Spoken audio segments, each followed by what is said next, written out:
दरम्यान निवडणुकीमध्ये हरूच शकत नाही म्हणून विरोधकांनी शकुनी नीती सुरू केली असं वक्तव्य दाऊद प्रकरणावर बोलताना खडसेंनी काल केलं. नाथाभाऊंच्या बदनामीची मोहीम गेल्या काही दिवसात सुरू आहे असंही ते म्हणाले. राजकारणाच्या डावपेचात मी कच्चा नाही असंही त्यांनी आवर्जून सांगितलं.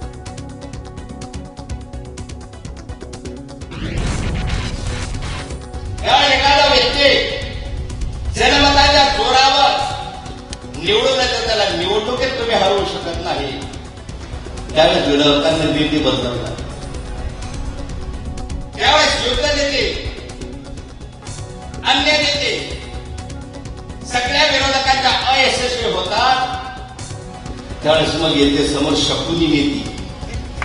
अर्जुन हा शस्त्रक्रिया आपल्या ह्याच्यामध्ये धनुर्विद्यामध्ये त्याला हरवून कधीच जमलं नाही. युद्धात नाही, ताकदीमध्ये नाही, बुद्धिमत्तेमध्ये नाही.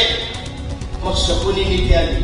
चलो फासा डालेंगे, नाथाभाऊ को बदनाम करने की मुहिम करेंगे. मुहिम